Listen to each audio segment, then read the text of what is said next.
How compassionate was Jedi Master Yaddle? According to Star Wars legends, Jedi Master Yaddle sacrificed herself to protect both Anakin Skywalker as well as numerous civilians from an explosive device. That's pretty damn compassionate, if you ask me. Now let's turn this around to Buddhism, like I always do. 50% of the Buddha's Eightfold Path pertains to loving kindness. And like most things in life, love cannot be forced. Cranky folks who live from the bottom of the brain, who live from their amygdala, will often read of the importance of love, and they'll try to force themselves to love. Through coercion and visualization and contemplation. And to paraphrase our friend David Bowie, the best love they're able to come up with is wrinkled and torn. Oh, sorry, crumpled and torn. Ugh, what a good lyricist he was. But we don't want that type of analog. We want the real deal. Fortunately, the highest love is spontaneous and uncontrived. So here's the great irony. Those who are habitually cranky, I'm not talking about fleeting moods. We're all subject to the full spectrum of human emotions. But those of us who go through life perpetually pissed off or petrified are living from the bottom of the brain. So how do we work it so that we can live from our anterior cingulate gyrus? So love can be our default, despite the occasional mood. How can we do this deal so that love is our default mode? Well, I guess I got ahead of myself. That happens sometimes. So we're already wired for love thanks to our anterior cingulate gyrus, this fuchsia bit right up here. Since we're wired for love, how do we get out of our own way? Mindfulness. Due to our sympathetic nervous system ensconced within the thoracic region of our spinal cord, which correlates with our rib cage, despite the artistic license we see in the screen before us, it is wired in such a way so that every time we inhale, we're wired not for active concentration, which feeds our crankiness and anxiety. Au contraire, we're wired to simply notice, and to do so vulnerably, passively, viscerally, and randomly. But wait, there's more. There's meditation. Thanks to our parasympathetic nervous system, ensconced within our spinal cord's lower lumbar region and the tippy top of its cervical region, we're wired to physically relax and mentally release. And this is how we sidestep habitual anxiety and aggression and live and love. That is probably why, and I fail to, well, I guess I can do this right now. I'm gonna tap button 14 and gently draw your attention to the total space of Vajrasattva, also known as Dorje Sampa Numkache, composed by Prahe Vajra, the founder of Dzogchen, also known as Gaurav Dorje. Now, this text has been translated from the Tibetan into the Italian by Chokyal Namkai Norbu, translated from the Italian into the English by Adriano Clemente, and adapted as well as amplified by this bloke what sits before you.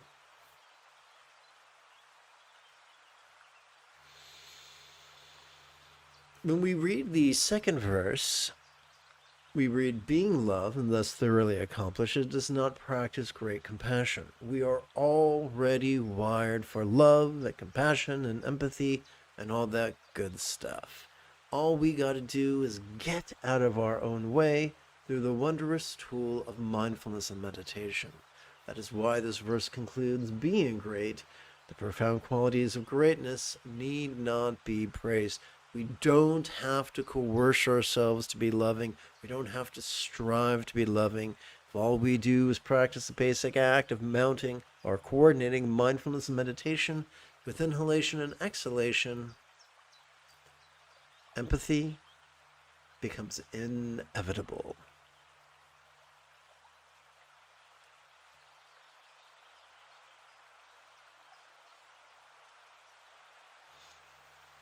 I do look forward to chanting and meditating with you after about 40 seconds of housekeeping.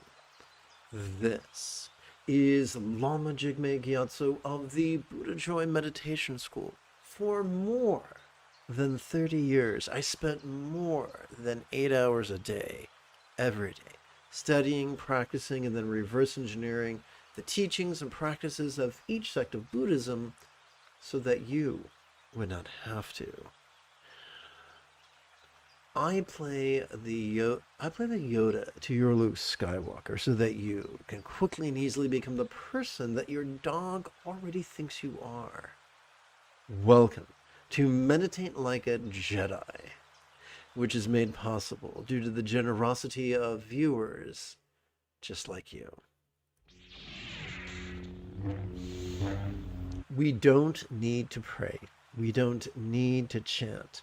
However, I have found that my students really like a sense of structure, a sense of knowing where the meditation begins and knowing where the meditation ends. Just as a sprinter has a visceral reaction to the sound of a starter's pistol or the sign of a finish line, I found that people like to begin and end meditation with a short recitation of love.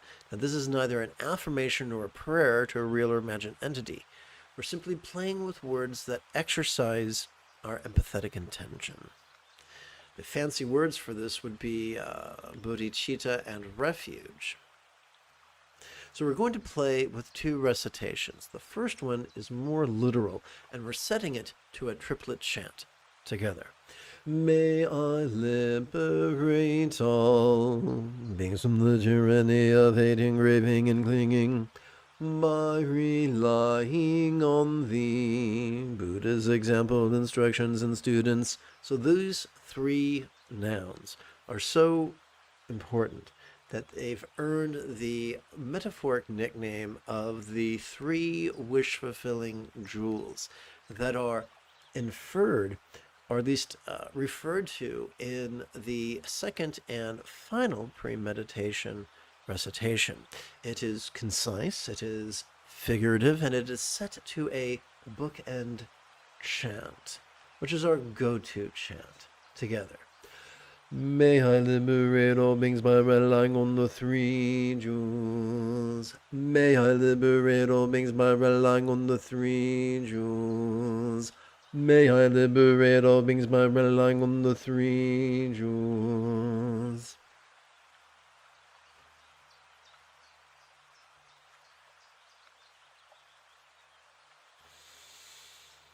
And now, together, as a team, let us prepare to meditate as transformatively as General Leia Organa on Ajahn Claus under the guidance of Luke Skywalker. As children, a primary caregiver most likely bolted a pair of training wheels to our bicycles. Clunky, yes, but they were effective. Similarly, our first meditation is also clunky, but effective.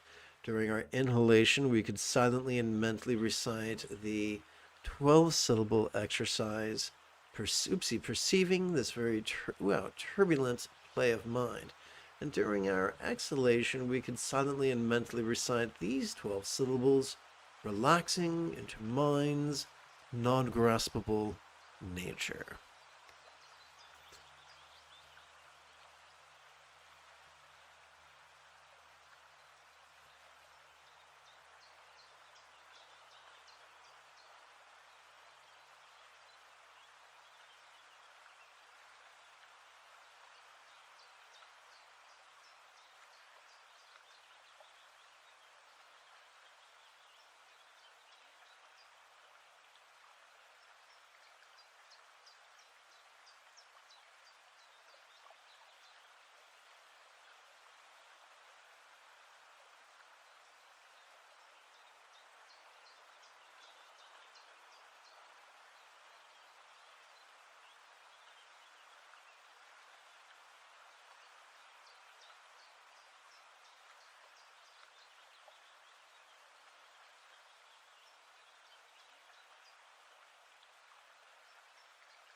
Let's chant.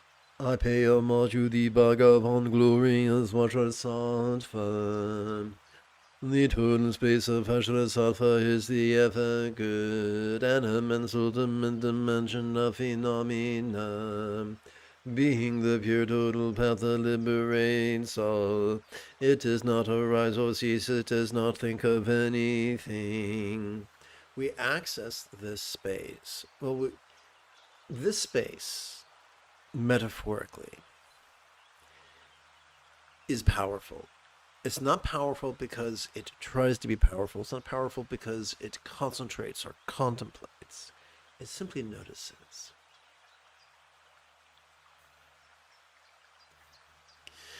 Being love and thus already accomplished, it is not practice great compassion. Being great, the profound qualities of greatness need not be praised. Aha.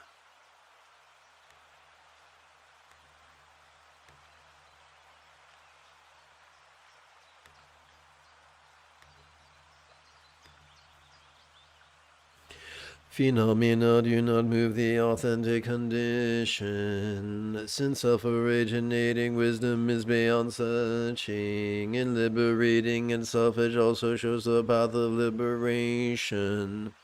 You and I do not need to be Dharma salesmen. We do not need to be Dharma evangelists. If we simply walk the path from a place of centered spontaneity, due to our regular practice of mindfulness and meditation, everything takes care of itself in the most wonderful way.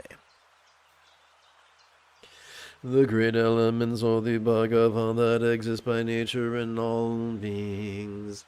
However wrongly it may be conceived, liberation originates from oneself and not elsewhere.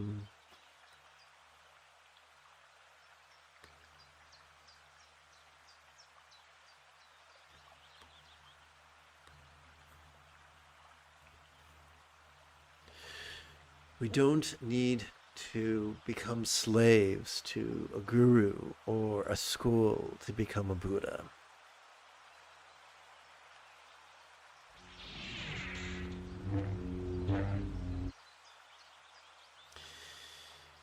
Reverting back, now let us remove the first of two metaphoric training wheels, transitioning from 12-syllable exercises to 3-syllable exercises.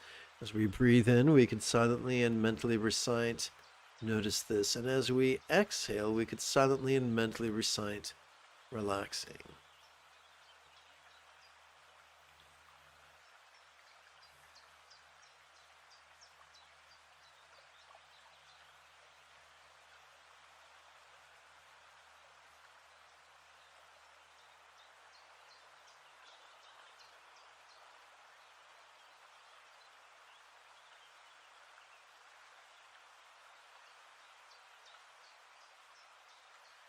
There will be times when it feels like life is beating us up like the schoolyard bully. When that happens, it can be useful to play with labels, not for the purpose of changing what we're feeling, but for the purpose of harnessing our present moment experience. We could use labels pertaining to perception, such as appearance, resonance, sensation, flavor, or fragrance, or the like. And we can use labels to help explore our inner experience of emotion, intention, cognition, recollection, and imagination, if you wish.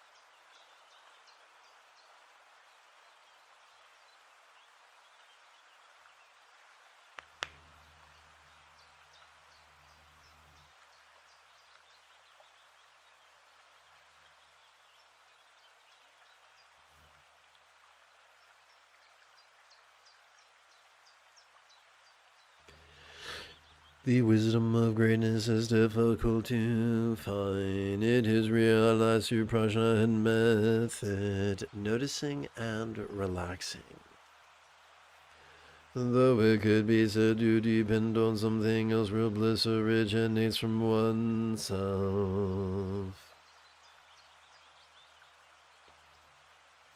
Once again, we don't need illicit substances, we don't need illicit affairs. Although a tantric partner can be nice, it is not mandatory. We don't need special rituals or a secret handshake. The great miracle is not difficult, all qualities and capabilities.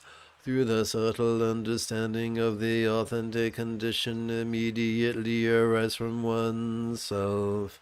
The enlightenment of Lord, the enlightenment we crave, is as easy as making a habit of noticing and relaxing through practicing once every 12 hours or so, every day.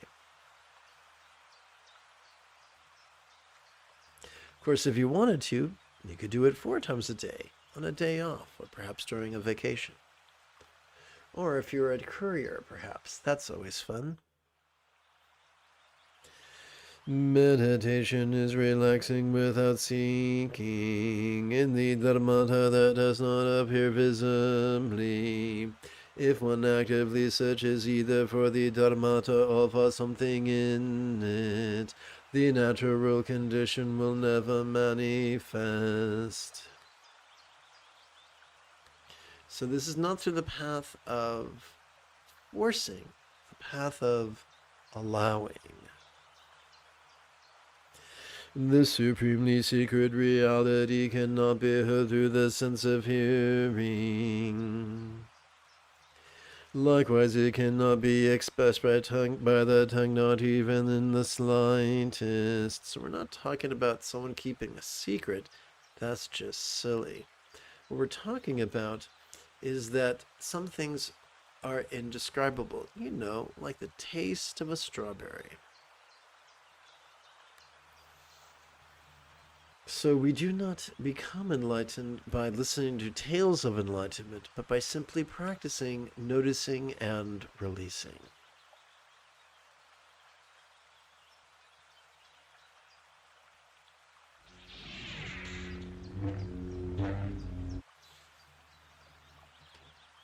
Removing the second of 2 metaphoric turning wheels, we come to our final meditation permutation.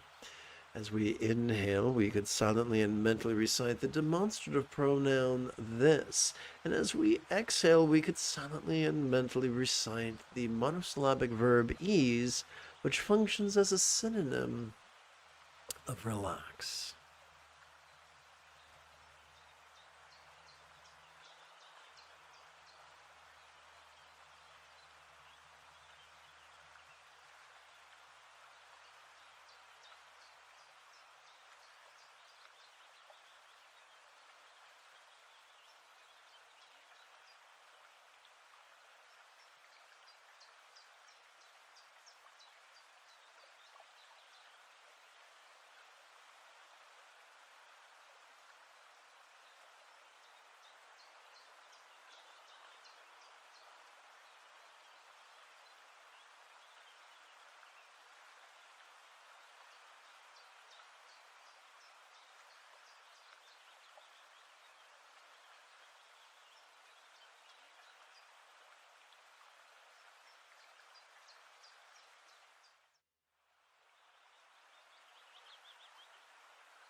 Clearly, transitioning 3-syllable labels to a 1-syllable format requires some poetic license. We refer to physical sensations as form, emotional sensations as feel.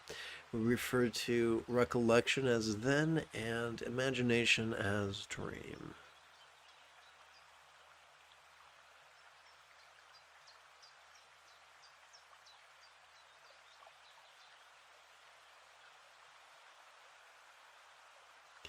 The suffering of beings is the bodhicitta that fully manifests while pervading all, without ever being moved. It abides equally just as the reaches of space.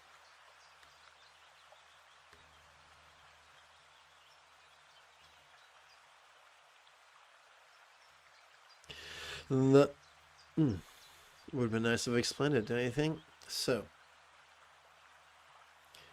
sufferings suck. That's why they're called sufferings. When we notice them and release them, they do not hinder us. They actually help us. That which is the equality of all distinctions is conceived by saying it is karma. When we look at karma as a metaphor of the futility of indulging or controlling tendencies, that's fabulous. Were it really under the power of karma, self-originated wisdom would not exist. However, when we take a literalist view of karma, it doesn't work. But because it precludes the fact that we can notice and relax, which is our get out of jail free card. The causes, the vajra, as are the secondary conditions. Never having been born, it cannot be destroyed. Since it is the Bodhi essence that exists from the beginning, the ultimate dimension is not moved by effort of thought. We can all become Buddhas. Why? Because we have a central nervous system that evolved to notice and relax and empathize, which is a good thing. What are the secondary conditions? Circumstances that are conducive to practice. I mean, clearly, if some guy's shooting in the face with a shotgun, that's going to end your practice pretty quick. So there are bad things we are free from and good things we enjoy that help us upon the path. Meditative stability of supreme quality. Being real meditative stability is beyond the tyranny of thought. Without applying thought or purifying in accordance with nature. From thought itself, wisdom springs forth. So let's look at this carefully. We're not being told to repress our thoughts. We're not being told to ignore our thoughts. But rather, we harness our thoughts by noticing them and releasing them, with labels or without labels.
Quoting the expression gateway to the subtle, they seek the path by isolating the mind, maintaining isolation in a secluded place.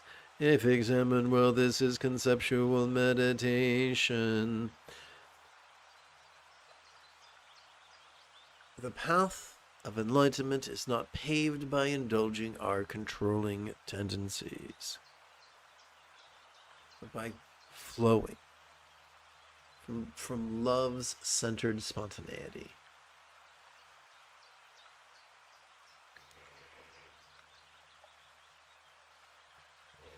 We now return to the idea of karma.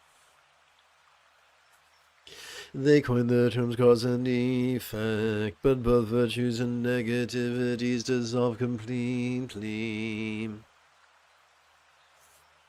They say we will get out of this world and nurture supreme complacency in accepting and rejecting. So here's a great irony to savor for a moment. We typically think about complacency in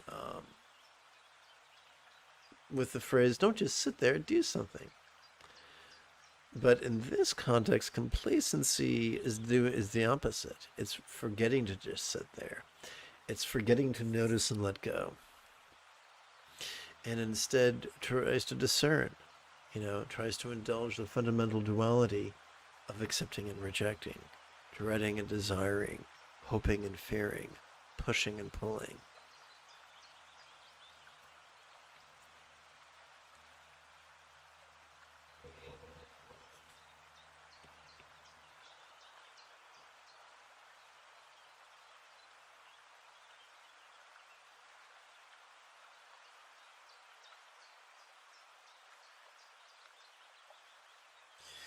Attachment and non-attachment, or the path of words, and something in the middle is the same like an echo. So we were returning to the duality of attachment and non-attachment, attachment and aversion, if you will. But both can be released. We can notice both, we can release both in harmony with our inhalation and our exhalation.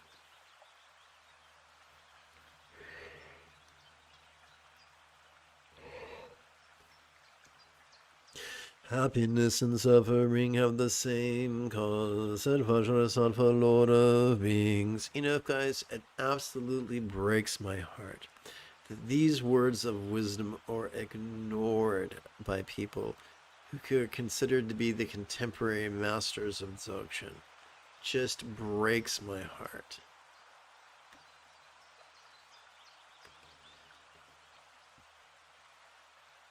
A literalist view of karma teaches us that if we do bad things happen to us.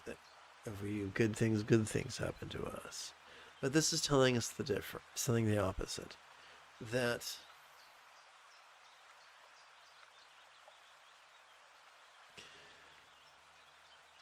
the correlation between action and experience is not as direct and as certain as we've been led to believe.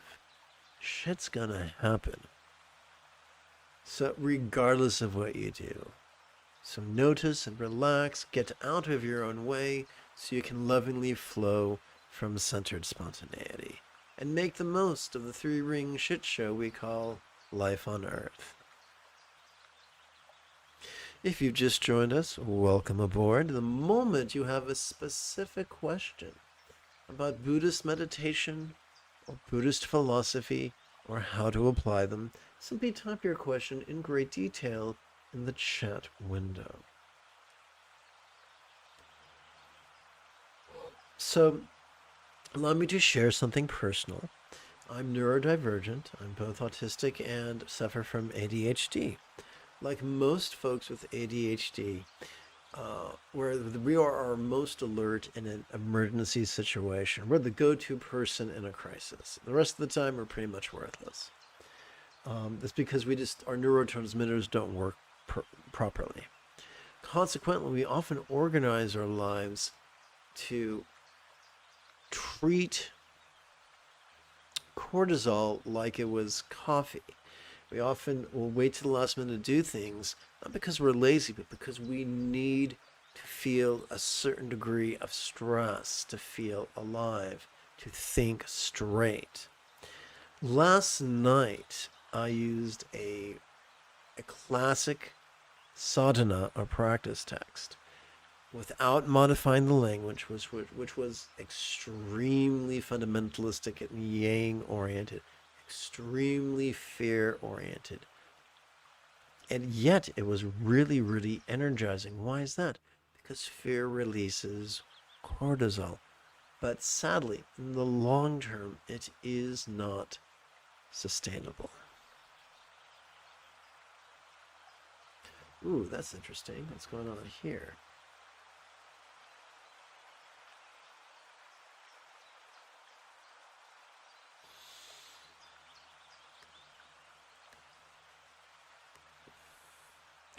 Attachment, anger, and ignorance arise from the path of enlightenment's total body. The five sense objects of enjoyment too are said to be the ornament of the Dharmadhata dimension. Pleasure is neither good nor bad, it simply is. If there is a sustainable way for you to receive pleasure that's offered, mazel tov, bring it into the path. But to chase it is exhausting and unsustainable. To indulge in pleasure that comes at the cost of someone else's misery is not sustainable. Remember, we're wired for empathy.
Space is beyond the arising of thought, and thought itself is like space. Without attachment from space, dedication, one's greater manifests as space. So we do not have to actively manifest. As we breathe in, we will from time to time spontaneously notice exactly what we desire. And as we exhale, we will find ourselves spontaneously getting out of our own way and allowing that to happen. Sometimes as we exhale, we will notice that which we dread. Sometimes as we inhale, we can notice that which we dread. And as we exhale, we find ourselves relaxing into the protection of that from which we have been warned against.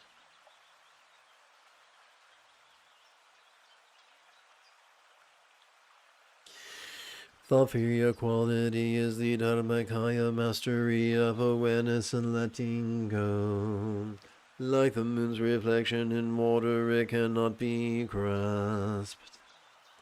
Through the energy manifestation of Samanta Mantra, the Ali Kali or vowels and consonants are profoundly displayed. Don't let someone tell you there's no such thing as cause and effect. Things affect other things. Not often as directly or simply or conveniently as we've been told, but we do live in an interdependent universe.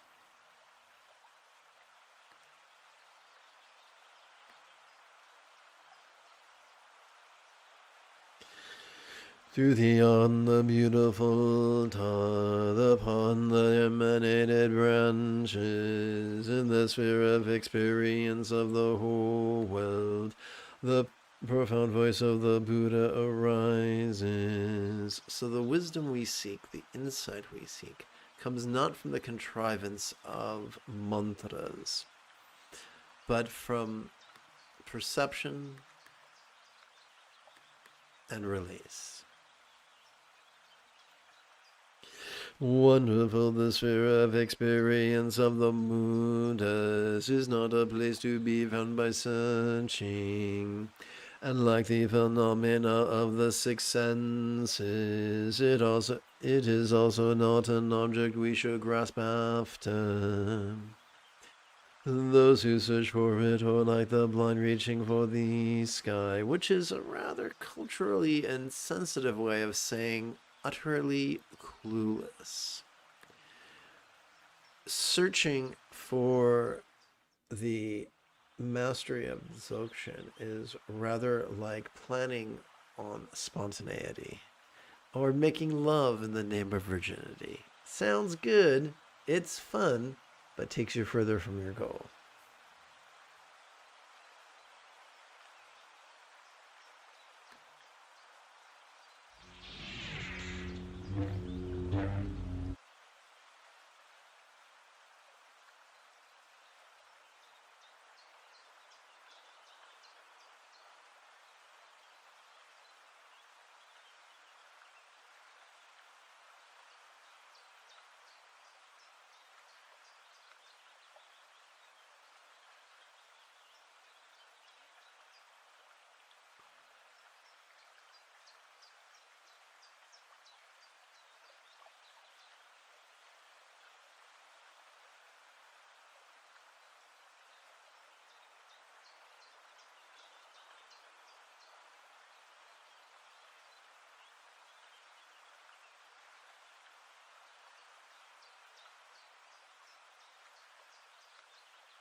The gradual path of purity that leads higher and higher does not correspond to the nature behind action. Were there really a path to tread just like the bounds of the sky, one would never arrive. A lot of people teach a gradual approach to enlightenment, but the founder of Dzogchen taught sudden enlightenment. Easy peasy lemon squeezy. The authentic condition being thus by being shown as it is attained. As it is, the very essence's manifestation ariseth from it, oh how marvelous.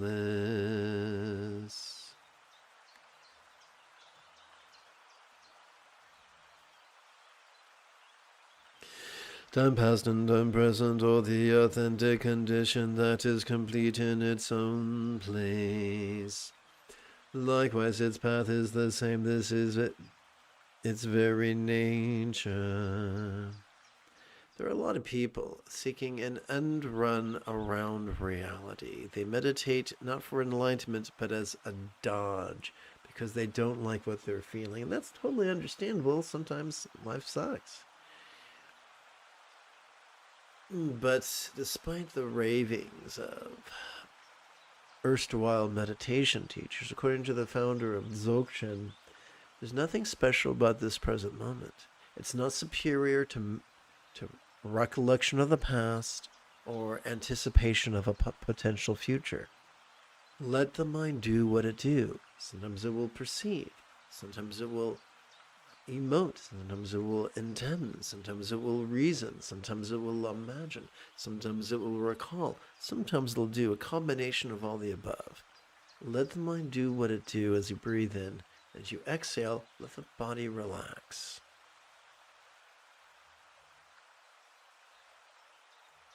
The universal path that is the same as that is like the moon in the basis of its reflection. As it is the absolute equality of all, it is not realized with a limited view. Our rigidity, fear, and controlling tendencies surface rather poorly upon the Buddha's path.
Present bliss and later bliss are what is directly experienced and what ensues from it.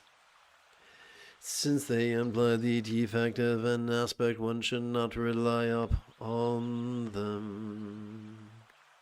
Sometimes bliss comes, sometimes it doesn't. If we define ourselves by the presence of our absence of bliss, we're going to make ourselves nuttier than a shithouse rat. Now, I'm not going to say rats are bad, but I don't think their environment smells very delightful. So if you want something better than a shitty life, don't chase bliss. Notice and release. I can tell you from first-hand experience, hedonism does not lead to peace. We're wired to have a hedonistic drive, because it's necessary genetically necessary, so we're wired for it. But it did not evolve for peace. It evolved to feed the fires of our dissatisfaction, because the more antsy and twitchy we are, the more prone we are to get all our needs met and procreate as much as possible and spread our seed, which for humans sucks, but for genes is awesome, because genes are all about preserving our traits at all costs. Our genes anthropomorphically view us as nothing more than syringes. That's it. We're disposable, ladies and gentlemen, according to the nucleotides within our cells. The three times are one without distinction, without past or future, it exists from the beginning. Since all pervaded by the Dharmakaya, that is the mastery of awareness and releases the same, and it abides in nature's total greatness.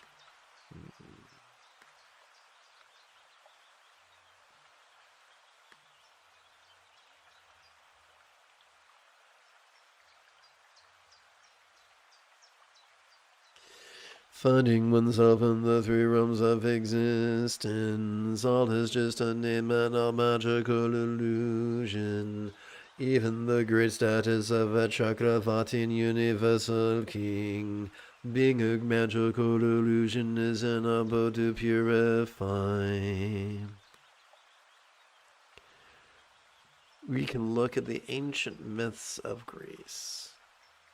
We can look at the nighttime soap operas of the 80s, and we can draw a parallel.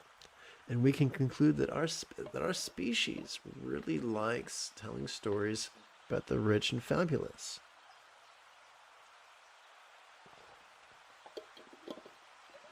No matter how rich, fabulous, and powerful or beautiful you may be, everything in you and everything in your life is an illusion that serves only to be noticed and released. For those whose attitude depends on time, it does not manifest in time.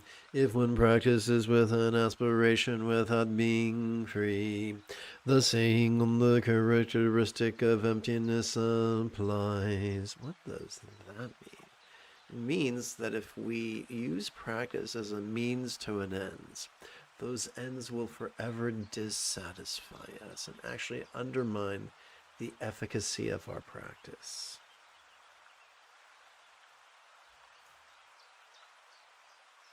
This is not because we're being punished, that's just how we are wired.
It is when totally beyond an aspect, the yogi dwells in the pathways of birds in the sky. In the essence that never occurred and never originated, where all phenomena supposed to exist. So here the author is having fun with the idea that everything we notice, we are wired to release, even though we pick it up again the very next breath.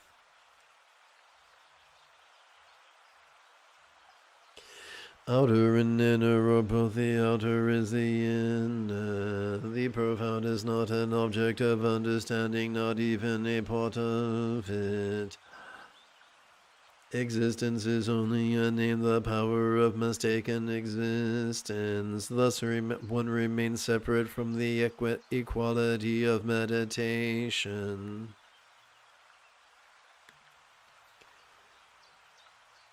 Our perceptions are not always correct. Our conclusions are not always accurate. It's okay to notice whatever's going on and then release. In it, the outer and inner samayas abide in the nature of the aggregates and sense bases. Since in the three times no one is ever separate from it, there is no need to ever use the word samaya. Whether you call it vows, whether you call it commitments, a lot of people get very, very anxious about it. And a lot of people who wish to exploit and manipulate others scare others about, the dire consequences of breaking samaya. But remember, the essence of all morality is nonviolence. Remember, we are already wired for empathy. Meditate, practice mindfulness meditation correctly, and love's centered spontaneity will be supported. And it can become that which governs our choices, utterances, and deeds. And then life really is a heaven on earth, relatively speaking. There's still sharp things and boring things and inconvenient things, but we're able to surf it with such skill, with such, to use a fancy word, aplomb.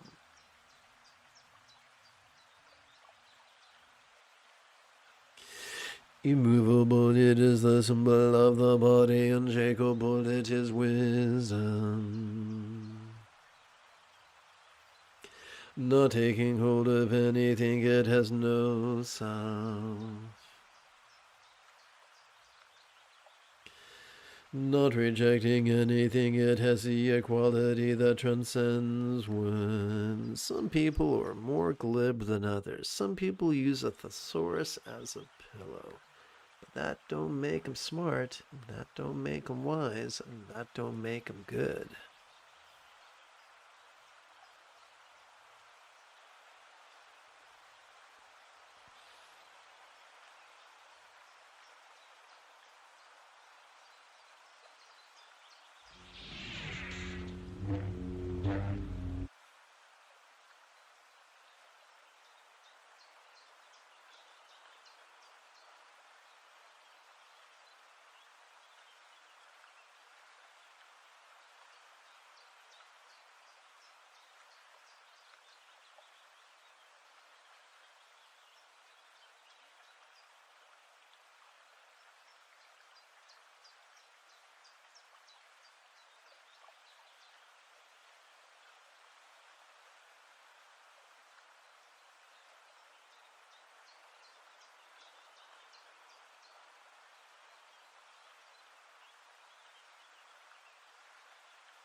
To continue with the same theme, I'm watching a heartbreakingly wonderful production on Netflix called Maestro. And spoiler alert, the protagonist is brilliant and charming and means well, but he's not the wisest person on the block. Terribly clever, but not wise. He leaves a trail of broken hearts wherever he goes. And because he is so charismatic and so handsome and so smart and so funny, people just assume that he's going to be wise, but that is not always the case. That is a flaw in our evolution, that we attribute wisdom to those who are charismatic. Notwithstanding what, whose, and where, all that one uses and enjoys arises from oneself. Here of males and females the king of equality has never spoken. Let us not get lost in sexism, or racism, or speciesism, or classism. Let's go through life lovingly and wisely. There is no mention of something to accomplish by means of resolute, forceful conduct, but it is deemed that the possessing the path, the bliss of the magical illusion arises. Let's continue chanting and see where the author takes us. Since nature cannot be defined in one single way, it appears according to how one looks at it, just like Obi-Wan told us in The Empire Strikes Back. Oops, I take it back. Return of the Jedi. Even the bliss from the effort and the wish for its manifestation is a great hindrance and defect. Quite often we use mantras and other things to get what we want, as opposed to allowing what we want. As someone who has squandered the majority of his life trying to make things happen, I can assure you it is not sustainable. In all the secondary methods for Bodhi enlightenment, one meditates on the attributes of a tantric archetype like the moon's reflection on water. But even if something undated and unattached results, such meditation is like the sphere of experience of an ordinary person. So this verse begins by referring to Mahayoga Tantra as being a secondary method. The primary method, of course, is simply to rely on noticing and relaxing.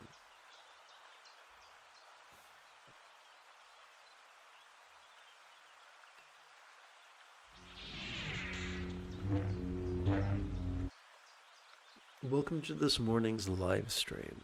The moment you have a specific question about Buddhist meditation or Buddhist philosophy or how to apply them, do not hesitate to type your question in the chat window.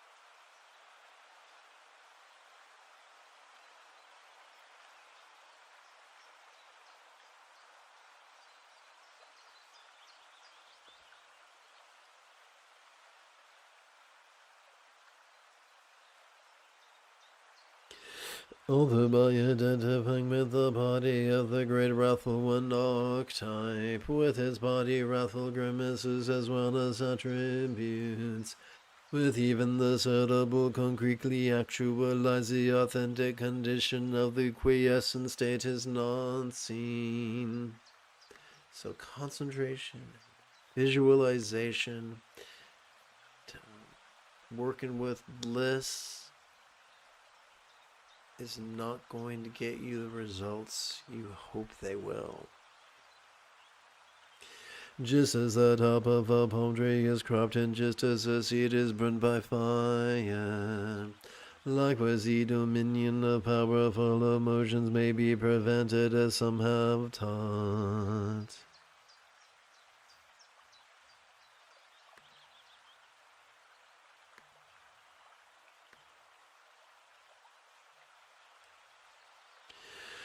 All the hundreds and thousands of methods according to what one practices, let's try this again. All the hundreds and thousands of methods according to what one practices bear the specific fruit. But since enlightenment is beyond conceptual characteristics, it does not manifest from these, whoopsie, that's weird, abodes. So, there are many, many different methods that create many, many different results. If what you want is liberation and enlightenment, don't waste your time with greasy kid stuff. Good fortune has a yogi who abides in this indestructible state. For by not discriminating between self and others, the magical illusion of self-perfection manifests. Simple. As we breathe in, we might notice our body, or our mind, or the components thereof. And as we exhale, we will relax, we will release. Sometimes we'll notice other people when we breathe in. We always relax and release every time we breathe out. That is the one taste that is shared by all. That is the root of non-duality.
As nothing is excluded, it is perfectly complete. It is unchanging and remains straight.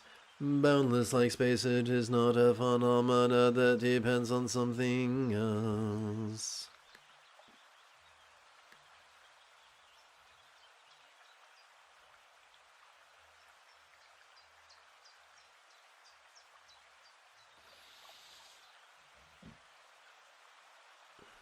The way we evolved is the way we evolved. If we are breathing, we can practice the path. The spontaneously existing total bliss arises from one's recognition through the very power of incomparable wisdom. Reality does not originate from anything else. We don't have to force reality, it's already there. Despite the ravings of our controlling tendencies, screeching at us to make it happen. It is easy and difficult. It is difficult because it is easy. It does not manifest directly, but it is all-pervading. Not even Vajrasattva can point it out with a name, saying this is it. Nor would he try to. If one is truly enlightened, one recognizes the folly of indulging our controlling tendencies. This amazing, marvelous energy manifestation is beyond action and equal to space. From the ignorance that does not conceptualize anything, it immediately arises within oneself.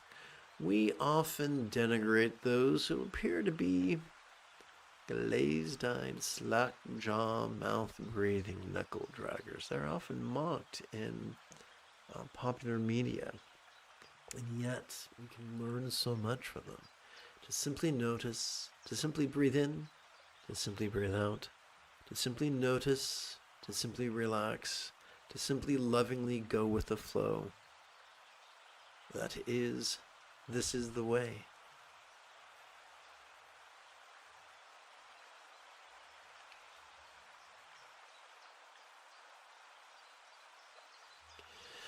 This is the path equal for all that naturally abides in all beings. But since ordinary people are deluded to the defilement, it is like when the doctor has to find the medicine. And so the medicine is simply being told the pointing out instructions. Notice and relax in harmony with inhalation and exhalation. In the domain of understanding is total bliss. That itself is like the utterly pure land of Vanti.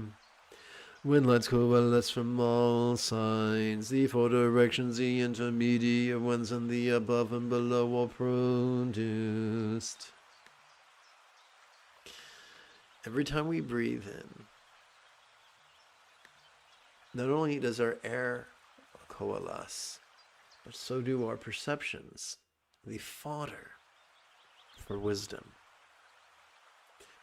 From the indefinite colors of the rainbow, the features of the five Buddha families manifestly appear, and likewise the moving particles on the unmoving environment, but it is superior to the five elements. Alright, this is a reference to the five Buddha-oriented body mandala, which was very popular when this was composed.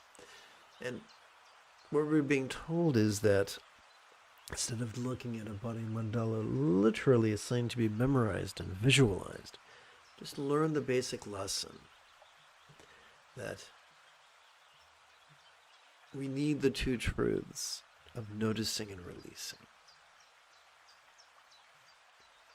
That the five elements, are spacious yet void, dynamic yet void, warm yet void, solid yet void, liquid yet void.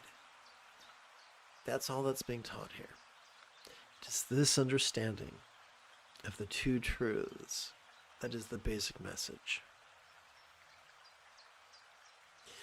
It is not about in the designations of past, future, or and present, not understanding that it has no arising nor ceasing, that itself is the integration of the three times in the total state. So birthlessness and deathlessness are just metaphors for the experience available during every time we relax in harmony with our exhalation.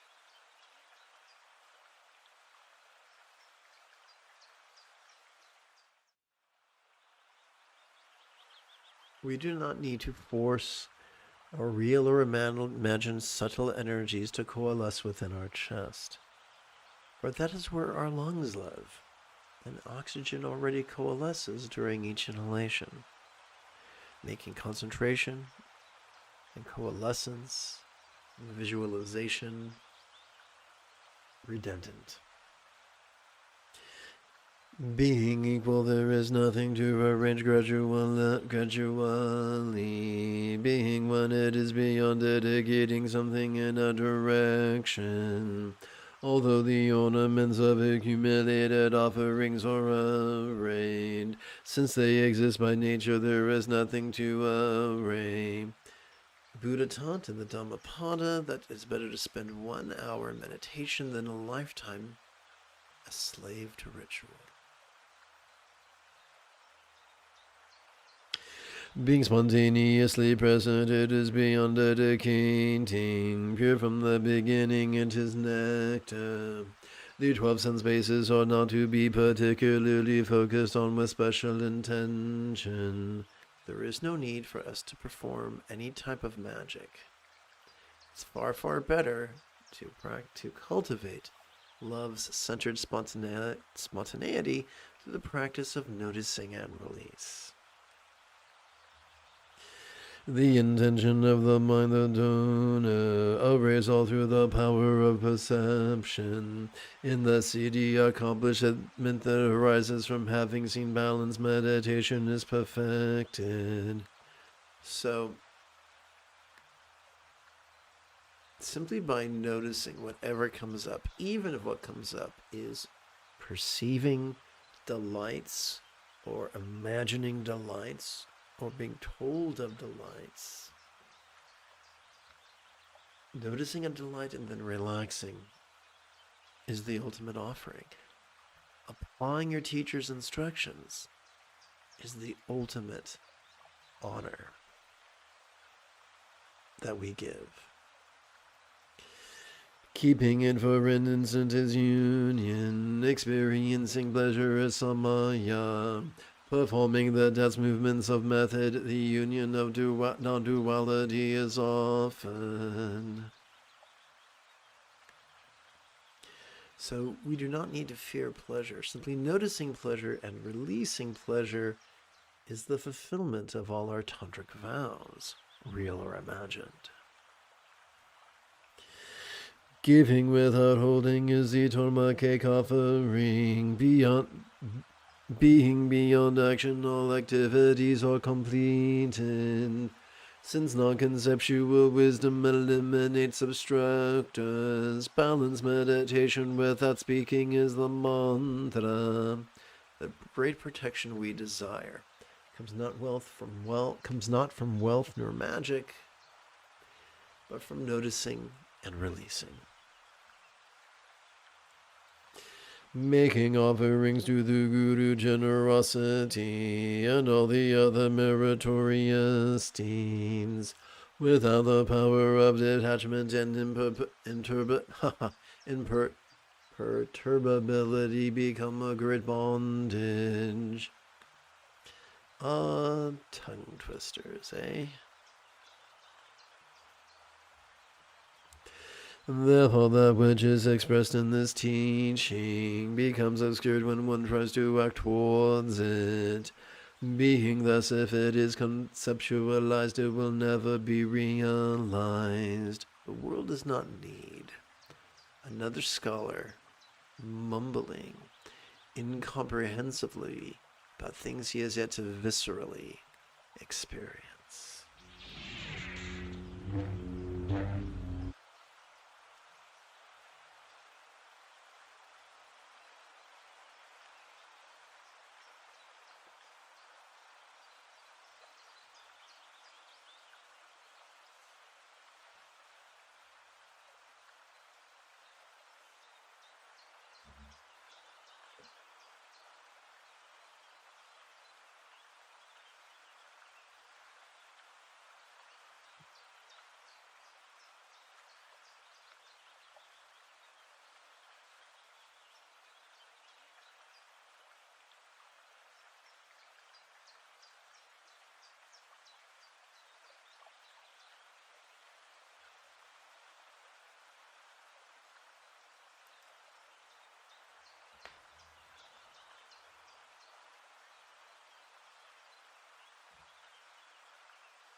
Let us seal our practice by relaxing into love in a way that is invigorating.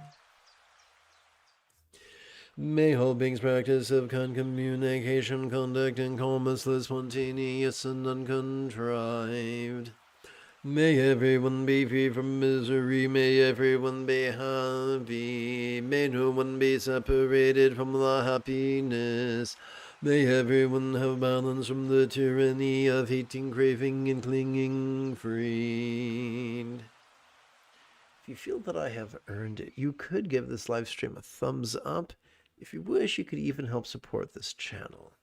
In approximately 10.5 hours, I would very much like to return to lead today's evening meditation class and group practice.